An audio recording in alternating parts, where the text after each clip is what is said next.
Pai, do Filho e do Espírito Santo. Amém. Ave Maria, cheia de graça, o Senhor é convosco. Bendita sois vós entre as mulheres. Bendito é o fruto do vosso ventre, Jesus.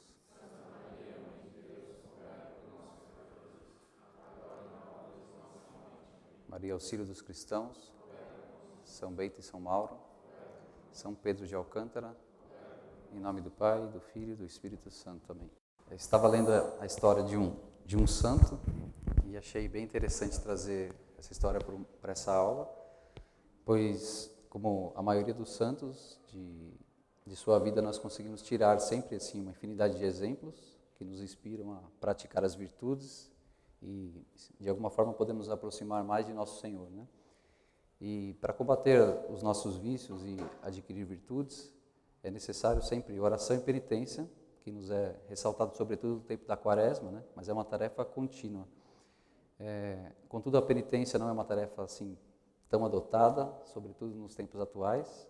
A gente gosta muito de conforto, né? Como a gente se acostuma muito com o conforto do mundo moderno. Então, por exemplo, nesse frio, não sei se alguém já se imaginou tomando um banho gelado, né? Numa piscina gelada. A gente vai ver que o nosso santo dá um exemplo desse, mas como é difícil para nós fazer um sacrifício, né?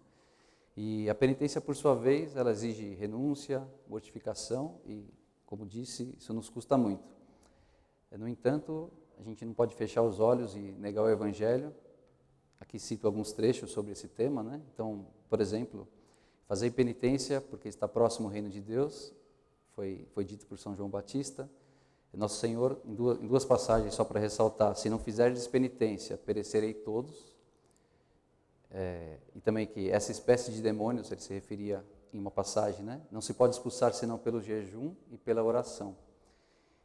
E por fim, para citar um pouco mais perto de nós, em Nossa Senhora em Fátima, na visão do terceiro segredo, o anjo aparece 3 vezes e fala: penitência, penitência, penitência. Então, assim, está claro e dito, né, que precisamos fazer penitência, orar para alcançarmos os céus.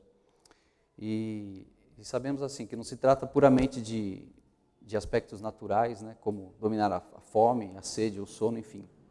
Não é o sacrifício pelo sacrifício, mas trata-se de algo mais elevado que visa transformar a alma, né, buscando ser santos. Então, sim, muitos de nós preferimos a santidade, né, que não peça sacrifícios, mas é difícil encontrar, né? Então, ao ler que esse santo, São Pedro de Alcântara, realizou assim, o mais profundo sentido da penitência e oração também, né, sendo nisso um grande exemplo a ser seguido. Além disso, esse santo também é padroeiro do Brasil, o qual eu mesmo não tinha muitas informações. Portanto, acreditei, me convenci que esse seria um tema relevante para trazer. Espero que possa ser proveitoso a todos, tá? E aí, para introduzir, me baseio essencialmente nas informações contidas aqui nessa biografia. Depois, se alguns quiserem ver mais de perto. Ele foi escrito por Stéphane Joseph Piat, é um religioso francês da ordem franciscana. Ele viveu entre 1899 e 1968. Ele escreveu também um conhecido livro sobre a história da família Martin, que são os pais de Santa Teresinha do Menino Jesus, né? Santa Zélia e São Luís. Então, dessa biografia eu tento extrair alguns aspectos e vamos começar então. Aqui trazendo um pequeno contexto histórico para a gente se localizar, né, na vida dele. Ele tem origem espanhola, é contemporâneo de outros santos da Espanha também. O livro cita uma infinidade, mas eu trago aqui alguns que talvez sejam mais conhecidos, que é Santo Inácio de Loyola, São Francisco Xavier, São João da Cruz e Santa Teresa d'Ávila. Todos são contemporâneos, né? Um pouco mais adiante vamos tratar especificamente sobre Santa Teresa d'Ávila. Que mais? Do ponto de vista histórico, a gente está aqui em 1500. Por um lado, a gente tem Portugal chegando ao território brasileiro. Na mesma época, a Espanha, em 1492, chegando à América com Colombo. No mesmo ano, teve a queda do Império Muçulmano em Granada. E dando um salto aqui um pouco mais adiante, o ano de 1515, ele teve como marco a entrada de São Pedro de Alcântara no convento franciscano, o nascimento de Santa Teresa d'Ávila e a primeira revolta de Lutero contra a igreja, que, como consequência, a gente vai ter uma parte dos cristãos da Europa deixando a fé católica, né?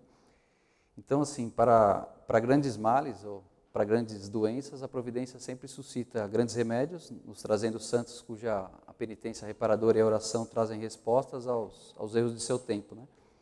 E, então, nesse contexto, São Pedro de Alcântara é um desses santos colossos, a gente vai ver, que, segundo a obra, destaca como um dos grandes chefes da Contra-Reforma, que foi um conjunto de medidas que a Igreja Católica tomou para conter o avanço do protestantismo E aí, como resultado, a gente vai ter mais adiante o Concílio de Trento, onde foi reafirmado, né, os dogmas da fé católica que os protestantes contestavam.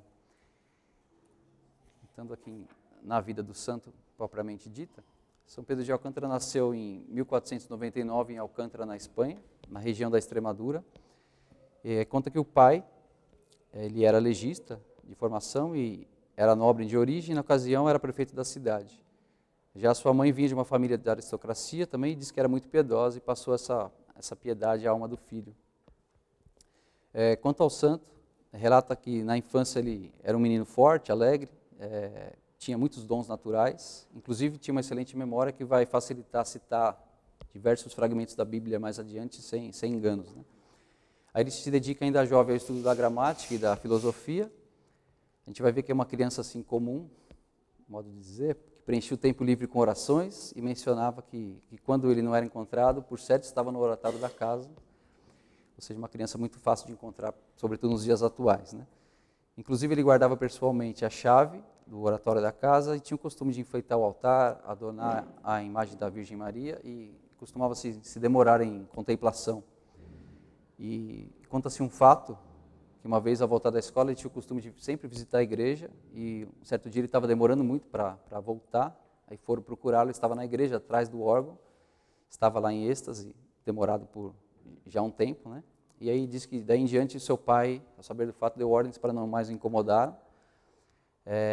O pai vai morrer e a mãe vai se casar novamente com o Dom Afonso, e desse casamento vão ser dados 2 irmãos a São Pedro, né?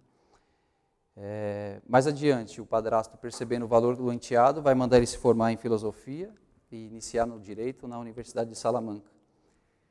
E aqui eu trago um pouco da rotina de estudante de um jovem de 14 anos, para a gente poder fazer um comparativo, né? Então ele morava num apartamento, perto de uma igreja, a oração lhe consumia boa parte do tempo, frequentava as missas e voltava para as aulas, né? E ele tinha uma rotina já muito disciplinada desde essa época, almoçava sempre no mesmo horário. Depois da volta das atividades acadêmicas, ele acrescentava sempre visita aos doentes do hospital, meditação em alguma igreja, e à noite uma vigília de estudo acompanhada já de penitência desde essa idade. Por fim, vinha o descanso, mas não sem antes recitar o De Profundis. E aí o De Profundis, eu fui ver que é o Salmo 129, é dedicado às almas do purgatório, né? E isso era a semana dele. Aos domingos ajudava as santas missas, comungava, visitava as prisões, levava esmola aos pobres, procurava sempre buscar alguma palavra de estímulo em algum convento, ia conversar com os religiosos. Aí aqui já parece que buscava discernir sobre a sua vocação. E assim, fazendo um parênteses aqui, né, convenhamos que uma rotina dessa para um jovem de 14 anos não é muito comum. E, por fim, conta-se que a essa altura os professores já o elogiavam por seus êxitos acadêmicos e já existia um grupo de jovens que o cercava já como mestre espiritual. Aqui, destaco aqui mais ou menos a região que é citada, né? E é muito próximo aqui de Portugal. Depois a gente vai ver que tem bastante afinidade com Portugal e vi mais ou menos no mapa que dá mais ou menos uns 300 quilômetros entre Lisboa e essa região, que o santo vai percorrer depois a pé. Bem, e passando então aqui a transição dessa vida dele de estudante à vida religiosa, São Pedro, nessa altura, ele já tinha visitado muitos mosteiros, tido contatos com muitos monges virtuosos, já vinha, como disse, discernindo uma vocação religiosa, mas ainda assim ele sofria algumas tentações da ilusão da glória humana, né? Acho que todos nós sofremos essa tentação, às vezes com muito menos méritos, né, e condições, mas assim, vinha na mente dele, assim, és um jovem brilhante, é adulado por todos, uma provável carreira doutoral levaria alto a honra da família, né? Por exemplo, né, a casa não é nobre, também a ciência, também não merece ela ter seus sacerdotes desinteressados, enfim, isso ficava na cabeça dele. E, pois bem, um certo dia, enquanto ele estava em oração, o jovem santo buscava afastar essas tentações, pedia a Deus que o esclarecesse, e ele veio entrando na igreja alguns religiosos descalços, vestidos de marrom, cingidos com uma corda de 3 nós e com a tonsura, né? Então eram franciscanos, designados aqui como monges descalços, né? Então ele, impelido por iluminação interior, os procura e conta para ele suas angústias, pede orientação e se sente plenamente compreendido, né? Aí o padre Frenegal, a quem ele se abriu, sem conhecê-lo, era justamente um frade menor da custódia. Ele era o próprio custódio, então ele possuía autoridade para poder admitir novos postulantes, né? Então, assim que ouviu a confissão do jovem São Pedro, não pensou duas vezes em admiti-lo na ordem. Então, São Pedro sai dali desse encontro assim, satisfeito e volta para casa, assim, determinado. A fim de evitar assim, emoções na família ou contrariedades, né, podemos dizer, ele esconde essa decisão e secretamente põe em dia as obrigações. Ele demora um tempo assim diante de altar e numa manhã cedinho, tal como São Francisco e Santa Clara, deixa a casa materna. E aí a gente está então aqui em 1515, São Pedro está com 16 anos, então ele parte em jejum, caminha o dia inteiro sem se alimentar, com exceção de uma comunhão recebida à beira do caminho. Então ele chega de noite no destino, nesse mosteiro que ele procurava, né? Ainda distava mais ou menos 2 milhas do convento, e existia um rio que separava a margem que ele estava do convento. E aí conta que uma chuva forte havia inundado aquele rio, deixando ele intransitável. E existia um homem que fazia esse serviço de transporte de uma margem à outra, mas o homem não se encontrava mais ali, não sei se pela chuva, se pelo horário. Mas o que sobraria para o jovem São Pedro nessa altura era esperar na margem de cá até que alguém pudesse fazer esse transporte, né? E aí nesse momento, o jovem São Pedro, também uma coisa que angustiava ele, se ele ficasse esperando na margem, provavelmente os familiares viriam ao seu encalço, buscando, né? E tudo que ele não queria era isso. Então nesse momento ele chama a Deus em auxílio, e eis que um vento rápido o envolve e transporta a outra margem. E aí no livro vai citar, inclusive, que esse é o primeiro de milagres que vai acontecer com ele desse jeito, né? E enfim, assim, São Pedro alcança o destino que buscava, e daqui em diante ele vai ser um frade menor.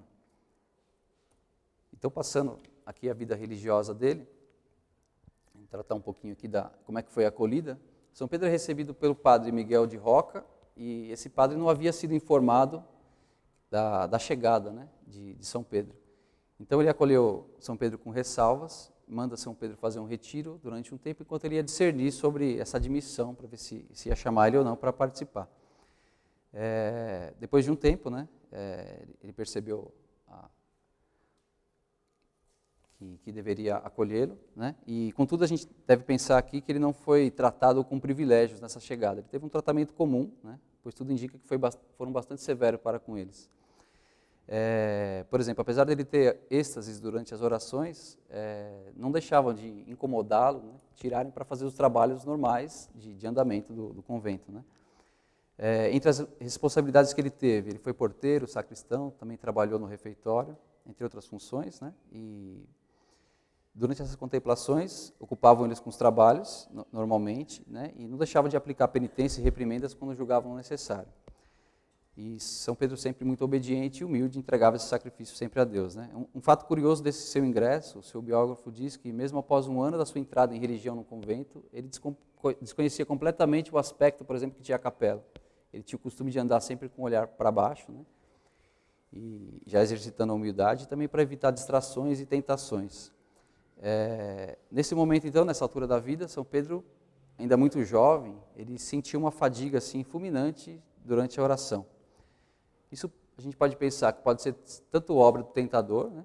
Mas também, hoje, por razões naturais, a gente pode atribuir essa fadiga à pouca idade que tinha, somada assim, aos trabalhos excessivos e às mortificações que ele já aplicava em seu corpo, que ainda estava em crescimento. Então, parece um pouco até natural, né? O que não é natural é a forma como ele vai encarar isso, né? Independentemente da causa, ele se arremeteu assim, digamos que epicamente contra o sono e saiu vencedor à custa da oração e de treinos corporais. Aí, da parte de treinos corporais, né, o que cabia a ele, diz que ele dormia mais ou menos 1h30, deitava sobre o chão duro e repousava a cabeça sobre uma madeira, né? E se não tivesse deitado, estava de joelho, colocava o queixo apoiado ou sentado, encostado na parede, e sim, seja como for, sem nenhum conforto. Em meio a tudo isso, muito atormentado, né, nessa briga contra o sono, não estava conseguindo vencer sozinho, ele suplica a Deus saúde, para que ele pudesse praticar a penitência sem medidas para a vida que ele pretendia levar, né? E assim o Espírito Santo acolhe o seu pedido e o capacita, e aí então foi vencida essa fadiga pelo seu esforço pessoal, pela oração e pela graça, né?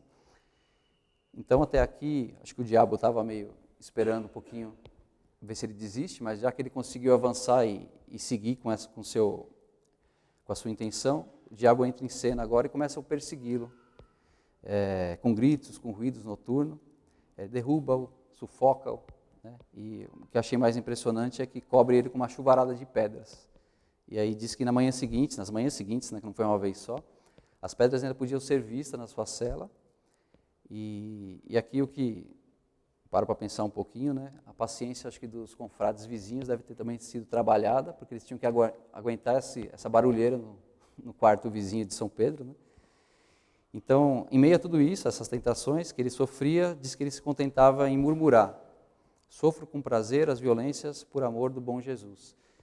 E, ou seja, né, dentro dessa pequena pausa de 1 hora, e acontecia ainda tudo isso. Enfim, a profissão de fé dele a profissão religiosa vai acontecer em 1516, portanto ele está agora com 17 anos, e vai encerrar assim essa fase de lutas. A oração vai continuar sendo para ele o supremo refúgio. Deus vai o erguer rapidamente às alturas na carreira religiosa. E aí, em 1524, já aos 25 anos, quando ele está próximo de receber o sacerdócio, ele andava bem angustiado, não se considerava digno, né? Ele era humilde, porém também obediente, então ele seguiu adiante, né? E aí tem uma citação dele aqui que diz, que ele falava com os confrades, né? Quando lerdes o Evangelho, juntai as mãos e tendes um profundo respeito. Esse livro trata do mistério sublime de um Deus que se fez homem por amor de Deus. Mas a gente vai ver que ele costumava ter êxtases quando ele ouvia alguma passagem, né, de São João, que ali está toda a missa, sobre a encarnação. Então esse era um dos receios dele também, como é que ele vai fazer a missa, sempre ele tem êxtases, né? Então ele torna-se sacerdote, e aqui conta-se que a missa de Frei São Pedro, né, de Alcântara, valia por uma missão. Podia-se ver assim a sublime familiaridade que unia a Cristo. E aí nasce um fato, para destacar também outros dons que ele tinha, que em uma conferência que tratavam sobre oração, o superior pediu para ele fazer uma síntese, né, como uma espécie de conclusão nessa conferência. E aí ele fez, todos os presentes ficaram admirados assim com a sua doutrina, com o calor de suas palavras. Então ele vai se revelando ao mesmo tempo um teólogo, um místico e um ótimo orador. Então ele foi escolhido desde então para grandes missões. E resumindo bem aqui os fatos contados assim com riqueza nesse livro, em sua biografia, ele vai seguir pregando, ensinando com exemplos e convertendo a muitos e fundando diversos mosteiros, né? A essa altura o rei de Portugal vai o chamar a Lisboa como conselheiro, e aí, nessa empreitada São Pedro vai recusar qualquer condução e vai se dirigir até lá a pé, né? Então mais ou menos 300 quilômetros a pé. Quando chega na corte, ele vai fugir de todas as honrarias que vai ter, jantares, e vai conseguir uma cela para se abrigar, e nessa cela ele vai manter a sua rotina de orações e flagelação. E aí conta que a essa altura a aristocracia de Portugal não estava acostumada assim com muitas conversões, né? E vão começar a procurá-lo insistentemente no confessionário e vão começar a se afervorar. E aí, como gratidão, inclusive mais para frente, vão abrir na capital um mosteiro para as Clarissas e vão construir um hospital da Misericórdia também. E aí, tentando trazer aqui um pouco da alma do seu apostolado, para a gente conhecer um pouco mais esse nosso santo. Aqui dizia São Pedro, né? Meus filhos, não há caminho mais curto e nem mais seguro para adquirir a perfeição do que sofrer por Jesus Cristo, que é nosso soberano bem. E aí, lembrando bem, né, que a penitência, o sofrimento não tem valor em si mesma, tomada de forma isolada, né? Ela é um caminho, é a condição para a gente ter uma união mais perfeita com Deus.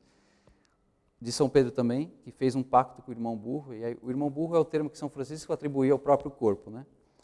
Então ele dizia, esse acordo foi: esse mundo não é lugar de consolação, por isso combinarei com o corpo de não lhe dar descanso nessa vida em troca de repouso na outra.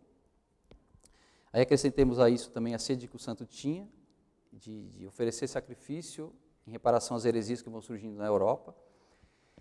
Bom, pois bem, vigiava assim quase toda a noite inteira, dizia Santa Teresa d'Ávila. Mais para frente eu vou falar um pouco desse encontro, mas dizia ele a ela: eu não gosto de dormir, o sono faz o que a própria morte não faz. Leva-nos a esquecer o bom Deus, separa-nos de sua presença. Eu nunca havia pensado sobre isso, mas se a gente parar para pensar durante o sono, a gente não controla e a gente não vai se lembrar de Deus nesse momento, né? Quanto à refeição, ele comia bem pouco, comia um pão preto, aos domingos alguma verdura, e nos dias de festa em que a observância obrigava, que impunha isso a ele tomava um caldo ralo, em que acrescentava um pouco mais de água, dizia que para amornar, né? Devia ficar uma delícia. Talvez por isso o sentido do gosto acabou de se extinguir nele por vez, né? Essa altura ele desconhece por completo o vinho, vai tomar alguns goles sob obediência somente no fim da vida, quando o estômago já está arruinado e não suportava mais alimento sólido. Adicionado a isso, ele fazia 2 flagelações metodicamente, uma após as matinas e outra pela aurora. Ele usou silício durante 20 anos, e que penetrava a carne, e o sangue era deixado pelo caminho por onde ele passava, se podia ver. Quanto ao repouso, lembramos que de 1h30 foi mantido durante a vida toda, e falando um pouco das condições da cela que ele habitava, era um cubículo reduzido, dizia que não podia ficar nem em pé, nem deitado. Ele tinha uma pedra por cadeira. Aí eu lembro aqui do home office na pandemia, quando a gente começou a trabalhar em casa, que a gente pegava a mesa de jantar, né, as cadeiras, que era de madeira ou de ferro, a dele era de pedra. Tinha um crucifixo em gravura, um breviário, uma bíblia, um livro de moral, e era tudo isso aí, era a sua mobília. Ele tinha o costume de dizer, aonde estiver o vosso tesouro, aí está o vosso coração. Isso nos lembra que não devemos nos atravancar de coisas no exílio, né? Nossa vida nesse mundo é um exílio, então ele carregava bem pouco. Diz que ele nunca se cobriu com capuz, fizesse sol extenuante ou uma chuva forte, ele não usava o capuz, não usava sandálias, não usava roupa branca, ele tinha apenas um hábito de pano grosseiro. Para ele era normal comer de 3 em 3 dias. A mortificação era tão grande que na juventude contou ter passado cerca de 3 anos numa ordem, sem conhecer nenhum religioso, só conhecia eles pela voz, e não conhecia os locais que ele tinha que ir para cumprir o dever, ele só conseguia ir acompanhando os seus confrades. Já bem velho, de magreza extrema, o corpo tinha assim um aspecto como feito de raízes de árvores. E aí, para manter a castidade, diz que ele se atirava repetidas vezes e por horas numa poça gelada. Imagina numa noite como essa, a gente, né? Quem se anima? Tinha muita humildade, dizia, sou um servo inútil e de nenhum proveito na casa de Deus. Que tenho que não recebi? Que retribuirei ao meu Senhor por tudo que me tem feito e ofereço-vos ao Mestre tudo que eu tenho. Outra frase comum que dizia é, a humilhação é o pão dos santos. Gostava de dizer isso, que eu acho tremendo, né? O demônio receia as vigílias e os jejuns. Também as orações e a pobreza voluntária. Também receia a humildade e, sobretudo, a superioridade da alma que ama a Deus. Se por um lado ele agia assim para com ele, né? Com os outros ele não pegava assim tão pesado, então assim, não sujeitava os demais ao seu regime. Diz que inclusive insistia com Santa Teresa para que moderasse a penitência. Ela, por sua vez, protestava, né? Por que tanta indulgência para comigo e tanta rigidez para com o Senhor? E aí ele se limitava a dizer que ele não tinha mérito nisso, com ele era costume. E a gente lembra que ele foi atendido, né? Um pedido especial que ele fez para suportar todas essas penitências que ele fazia. Imagino que o seu corpo deve ter sido um pouco insensibilizado, né, para aguentar tanto rigor. Eu vou citar mais adiante alguns fatos curiosos, milagres, mas adianto aqui um fato tremendo em que o próprio céu ratifica esse seu programa de vida. Quando depois da sua morte, São Pedro aparece à reformadora do Carmelo, Santa Teresa, e aqui eu vou transcrever literalmente como descrito no livro, que eu achei bem bonito. Diz que ele apareceu para ela assim, rodeado de brilho fulgurante de sua beatitude, e diz-lhe em tom penetrante, ó bendita penitência, que me valeu tamanho peso de glória. Então, assim, me parece motivo suficiente para buscarmos também algumas formas de penitências em nossas vidas, cada um à sua medida, né? Passando um pouquinho mais aqui das contribuições de destaque. Então, São Pedro de Alcântara é reconhecido por ter sido um reformador da ordem, né? São Francisco de Assis tinha erguido já tão alto a realização bem ao pé da letra do Evangelho. E aí diz que a sua obra, né, dos franciscanos, bem mais que as demais, vai apresentar o choque dos acontecimentos históricos, da igreja também, e a fadiga natural dos humanos, né? Então, ou seja, é difícil sustentar um programa tão rigoroso ao longo do tempo. Os que vêm depois vão cedendo, vão relaxando, as investidas do mundo, né? E na história dos frades menores, a gente vai ver que ela é cheia de reformas, que visam combater justamente esse relaxamento do programa previsto, e São Francisco, em seu tempo, vai fazer isso também. Então, em face aos acontecimentos da época, São Pedro tem o desejo de encarar essa batalha da penitência, assim como seu pai, São Francisco, havia travado a batalha da pobreza. Essa reforma se deu assim, basicamente, em 4 fases. Eu vou tentar resumir aqui para não cansá-los muito, né? Espero que essa redução não diminua assim, nem os feitos, por um lado, e nem o esforço despendido para alcançar essa reforma. Ele foi eleito em 1538, aos 39 anos, para o cargo de provincial da antiga custódia do Santo Evangelho. E isso aí vai possibilitar a sua ação, né? Ele faz uma espécie de piloto, colocando uma constituição. Então, ele vai começar a primeira fase na Espanha, a segunda ele vai para Portugal e depois ele volta para a Espanha. Então, nessa primeira fase, sendo eleito como novo superior, ele vai baixar nessa sua província constituições que sancionavam assim, uma estrita observância. Isso é feito em Placência em 1540. Depois, uma segunda fase, ele vai para Portugal e lá constitui essa segunda etapa, né? Ele foi dispensado do cargo de superior onde ele estava, na Espanha, e vai se dirigir a Portugal. Ali ele vai se encontrar com o padre Martinho de Santa Maria, que já havia encontrado um local para o convento, e era preciso que São Pedro o ajudasse para que nascesse ali um novo ramo franciscano. E São Pedro vai abrir em Palhares um segundo já convento também, com noviciado, e aí ele vai se tornar o superior, inclusive vai se misturar aos trabalhadores, fazendo trabalho braçal para a construção desse convento. Portanto, o santo vai ficar 2 anos em Portugal, vai voltar mais tarde em 1548, quando vai surgir algumas questões, algumas indecisões ali, que ele vai precisar ajudar a discernir. E mais adiante, então, ele vai deixar nas mãos do Frei João de Áquila uma custódia já bem organizada e vai ser província, vai se tornar província mais adiante, uma das mais ricas joias da Reforma. Depois ele vai voltar para a Espanha, e aqui acho que ele vai refinar um pouco essas constituições, vai experimentar e vai criar como se fosse um protótipo, né? E vai criar uma província na Espanha. Então, diz que a fase mais decisiva vai se dar na Espanha, justamente na região de Extremadura, na província de São Gabriel, em que essas constituições vão servir de esquema, experimentação, e ele vai se sentir forçado a expandir essa sua reforma. Então, em 1561, essa custódia já atinge a cifra de 9 conventos, ela vai ganhar o status de província. Ele tinha uma devoção muito grande também a São José, essa província vai ser chamada de província de São José, em que é eleito como provincial Frei Cristóvão Bravo.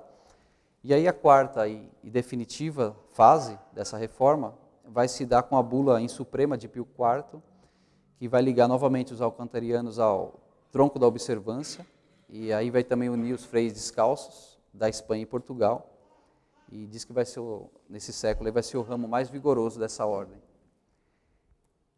E um pouco, até falando aqui das contribuições, tentando trazer um pouco o que foram essas constituições, né? Vou destacar alguns princípios, tem bem mais do que eu vou citar aqui, mas diz que o ofício divino ele vai ser recitado em coro, em tom baixo, que nada se diga cantado.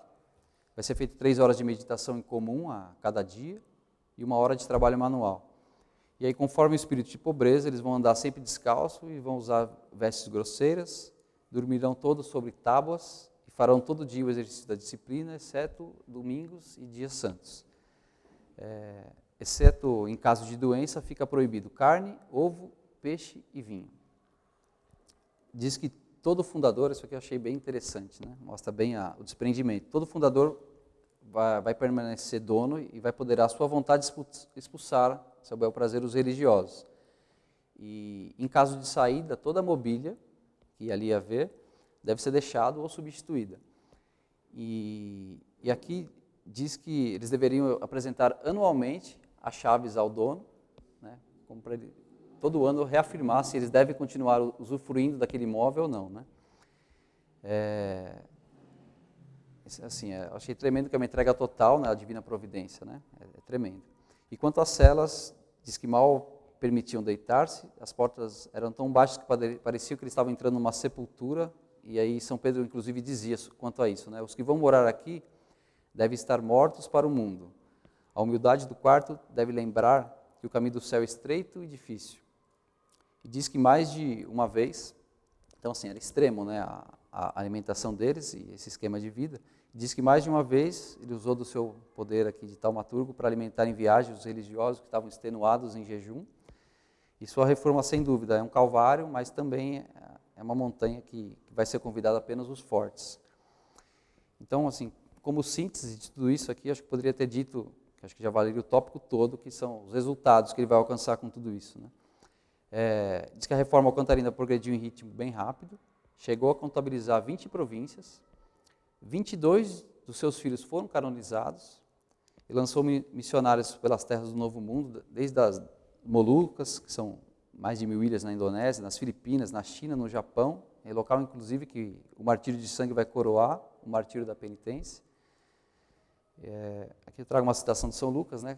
Cada árvore é conhecida pelos seus frutos e que abundância de frutos, né? Nesse caso. Aqui eu vou destacar um pouco do encontro com Santa Teresa d'Ávila, né? E o que esse encontro trouxe de benefício para ambos. Essa altura, assim, os perigos do protestantismo também despertou a reforma do Carmelo em Santa Teresa, e para isso houve um instrumento preparado, que foi justamente Santa Teresa d'Ávila. Em Ávila, diz que a regra já estava um pouco mitigada, já havia ausência de clausura. Então diz que essas dispensas que eram dadas nessa época vai dar a Santa Teresa apenas uma espiritualidade de superfície, né? Ela precisava de mais. E o Espírito Santo já aprende interiormente, já submete ela a todos os estados de oração e lhe dá deslumbrantes carismas. Por outro lado, os confessores de Santa Teresa se preocupam nessa época, porque os místicos não eram bem vistos, pensavam podia se tratar de miragem, podia se tratar de obra do demônio. Quem que poderia discernir sem erro a origem de tantos prodígios? É uma precaução compreensível, né? E quem que poderia discernir quanto a isso? E a própria Santa Teresa receava, né? Pelo momento em que ela não encontrasse mais nenhum confessor, que todos a despachassem. Diz que ela chorava muito. Aí tem até uma transcrição dela aqui, que as minhas angústias eram tão fortes que bem poderiam fazer-me perder o juízo. E aí foi nesse momento crucial, esse encontro é 4 anos antes da morte de São Pedro, né, que em 1558, São Pedro de Alcântara entra na vida de Santa Teresa, inspirado por Deus. Ele vai a Ávila, onde havia uma nobre, Guiomar Ulloa, que era sua filha espiritual, era confidente de São Pedro de Alcântara e também confidente de Santa Teresa d'Ávila. Ela proporciona esse encontro e Santa Teresa resume o encontro assim: contei-lhe o mais claramente possível toda a minha vida e o meu modo de rezar. Eu vi quase desde o começo que ele me entendia pela experiência que tinha desses caminhos e era o que eu precisava, pois Deus ainda não me havia dado a graça que me deu mais tarde de me fazer entender, né, e fazer os outros também me entenderem os favores com que me cumulava. São Pedro disse que tudo vinha de Deus e não havia coisa mais certa ou que ela pudesse acreditar mais firmemente do que essa, que ele dizia a ela, né, depois das verdades de fé. Pois bem, então São Pedro dissipou todas as dúvidas que se levantavam, a própria Teresa tinha em relação a ela, e também em torno de Santa Teresa, né? E convenceu o padre Baltazar Alvarezo, o bispo Álvaro de Mendonça e Francisco de Salcedo. Então, isso resolvido, se despede de Santa Teresa e nessa despedida ambos prometeram mútua assistência diante de Deus. Em certo texto de São Pedro a Santa Teresa destaca um trecho em que dá um caminho para discernir, por exemplo, a origem de fenômenos ou sugestões, né? Para a gente saber se isso procede de Deus ou não. Então diz assim: Deus se propõe a atrair a alma para si, já o demônio se propõe a separar a alma de Deus. Os receios que Nosso Senhor sugere não afastam jamais a alma de Deus. Os sugeridos pelo demônio nunca nos aproxima dele. Então, a essa altura, a vocação de reformadora já havia nascido em Santa Teresa. Ela vai reformar o Carmelo, no esplendor primitivo também, e sob a base do recolhimento, da penitência e da oração. Como resultado, ela vai abrir 18 claustros e outros dizeres de São Pedro a Santa Teresa, né? Dizia: não compete a um sábio discernir se a senhora ou se eu devemos ou não observar os conselhos do Evangelho. O conselho de Jesus é tanto para as mulheres quanto para os homens e dará bons resultados com a senhora como Deus a quantos outros que nos precederam, né? Inclusive, num capítulo do livro de Santa Teresa, cita que Santa Teresa, inspirada por Deus, conta a São Pedro que ele vai morrer dentro de 1 ano. E se aproximava então a morte de São Pedro, faltava agora para a reforma do Carmelo uma casa própria, e aí em meados de 1562, ano da morte de São Pedro, o Senhor vai revelar a ele que a obra de Santa Teresa se andava comprometida. Ele, já bem doente, vai se deslocar a Ávila e vai iniciar uma série de visitas aos opositores. Foi mais ou menos cerca de 8 dias, ele fez uma série de visitas. E eis um de seus argumentos. Dizia ele, que prejuízos poderia trazer a uma república o estabelecimento de pequeno mosteiro de virgens enclausuradas, mortas para o comércio com o mundo, vivendo apenas do trabalho de suas mãos, sempre atentas diante de Deus, rezando de dia e de noite pela conversão das almas.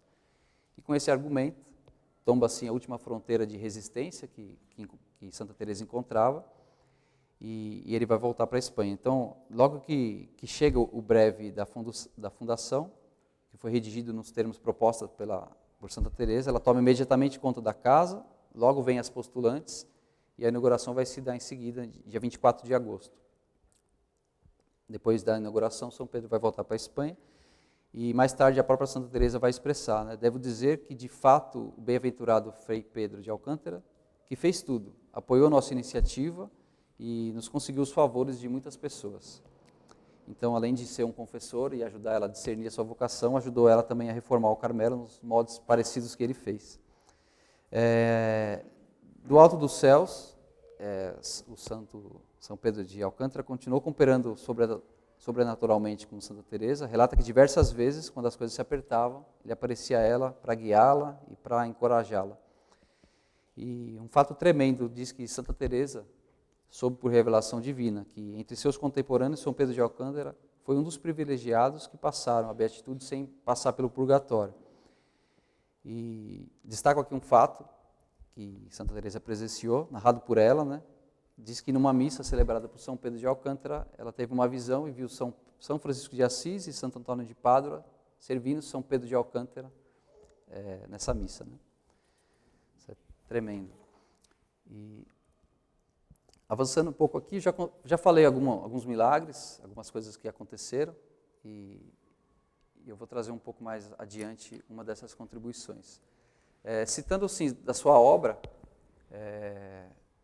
acho que não tem aqui, mas eu vou citar. Ele também foi um destacado autor espiritual, tá? Diz que a sua produção literária vai abranger apenas um punhado de páginas, e basicamente são 4. São as constituições que ele escreveu, nas ordenações de sua reforma, alguns avisos para a direção das almas, algumas correspondências que se destacam como assim, autênticas obras com bastante ponderação e audácia evangélica.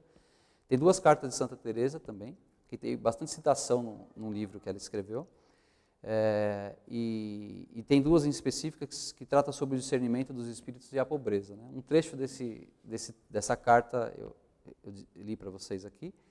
E, por fim, o Tratado da Oração e da Meditação, que foi publicado em 1556. E aí, passando a outros milagres aqui, fatos curiosos. O livro cita bastante, mas eu trouxe alguns aqui que eu achei mais interessante elucidar a vocês, né? Diz que um dia, tendo ele pronunciado o verso de São João e o verbo se fez carne, ele parou imobilizado, sublimamente no mistério, repetiu 2 vezes a frase e entrou num fundo êxtase que durou 3 horas. Um outro fato, conta-se que ele gostava de rezar com o braço em cruz por horas inteiras. Ele ficava incansável, né? Quanto a nós, creio que até o padre já nos disse uma vez que a gente podia fazer isso numa dezena do terço, que acho que já traria para a gente bastante fruto. Um outro fato aqui diz que ele gostava de se isolar e andar pelos bosques. E muitas vezes, quando ele se encaminhava ao término da oração, ele acabava por ter um elevo assim, prodigioso, né? Então, literalmente, ele flutuava. E aí diz que os habitantes se entregavam, né? Porque viam nele como que um ralo de luz, né? Que fazia como uma auréola à sua fronte, e eles os via acima da copa das árvores, paralisado na contemplação, no crucifixo que tinha no monte, né? Então é tremendo. Um outro fenômeno de voo aconteceu no convento de Pedroso. Ele é arrebatado pelo desejo de se unir em vítima ao Redentor. São Pedro, através do espaço, alçou a cruz gigante, então ele voa. Há uma cruz gigante que coroava lá em cima no cume de um monte, e diz que uma nuvem de Tabor parecia envolvê-lo, enquanto ele se oferecia de braços abertos ao Nosso Senhor crucificado. E aí os frades, nessa ocasião, se ajoelham, chorando no meio da massa popular, que correu para ver o espetáculo que estava acontecendo, né? E aí eu lembrei aqui da aula do professor André Paulo, sobre São José de Cupertino, o santo que voava. Eu vi que eles são contemporâneos, mas esse era da Itália, e São Pedro é da Espanha. Mas curioso, né? Na mesma época. conta que, por um lado, isso lhe causava uma certa mágoa, porque trazer publicidade desses fatos mostrava o quanto ele recebia dons especiais, e isso acho que batia um pouco de frente com a humildade que ele trazia, né? Então ele não gostava que isso acontecesse, mas acontecia independentemente do querer dele, né? Um outro fato aqui, durante o almoço, Santa Teresa viu Nosso Senhor aproximar-se e servir São Pedro de Alcântara com as próprias mãos. Acho que tem um fato aqui também acho importante citar, que 4 anos após a sua morte, em 1566, seu corpo foi encontrado incorrupto. No livro cita que em 1616, então aqui cerca de 50 anos após, né, seu corpo foi colocado em uma urna, mas infelizmente eu não encontrei informações da atualidade. Se encontra assim até hoje, e onde que está, né, em que igreja que poderia estar. Em 1622 ele vai ser beatificado, em 1669 canonizado. Então, 105 anos após a sua morte, ele foi canonizado. E aí, já trazendo um pouco a história aqui para o Brasil, né, em 1826, Leão XII vai proclamar como padroeiro principal do Brasil. E aí vai ganhar com isso uma festa de primeira classe e também uma oitava litúrgica. E aí ele morreu dia 18 de outubro, né? O comum seria a festa dele ser dia 18 de outubro, mas aí, devido à festa de São Lucas Evangelista, passaram-se ao dia 19. E aí, tentando entender um pouco dessa escolha de São Pedro como padroeiro do Brasil, diz que o nome Dom Pedro I e Dom Pedro II também atribuíram Pedro por conta de São Pedro de Alcântara.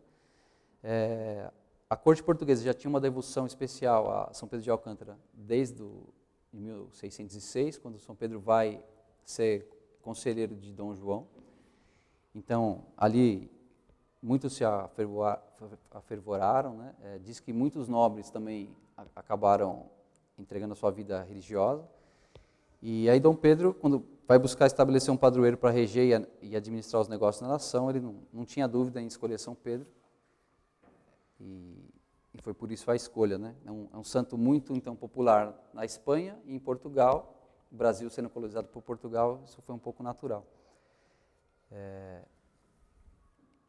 E aqui, tentando já encaminhar aqui para a conclusão, que eu gostaria de ressaltar, né? Então ele é um exemplo de penitência e oração, que a gente pode se basear bastante para tentar servir como modelo para a gente, né? Cada um ao seu alcance, mas buscando procurar a penitência que nos cabe e tentar progredir nessa virtude, nesse exercício.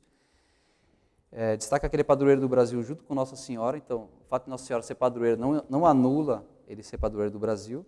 Então, que possamos nos lembrar disso em nossas orações. Um santo que fez tanto por Portugal, pode também muito bem interceder tanto a nós quanto a nossa nação, para a nossa conversão e também dos nossos governantes. E eu encerro assim como uma última frase, não sei se eu coloquei aqui, creio que sim, uma última frase de Santa Teresa d'Ávila, que diz que Nosso Senhor não rejeitaria nenhuma súplica que fosse apoiada na mediação de São Pedro de Alcântara. Então, não sei quanto a vocês, mas eu me sinto convencido a recorrer aos seus favores. Bem, era isso que eu preparei para vocês. Se tiverem algum comentário, alguma dúvida, a gente pode conversar. Senão a gente pode encerrar. Vamos rezar? Em nome do Pai, do Filho e do Espírito Santo. Amém. Ave Maria, cheia de graça, o Senhor é convosco. Bendita sois vós entre as mulheres. Bendito é o fruto do vosso ventre, Jesus.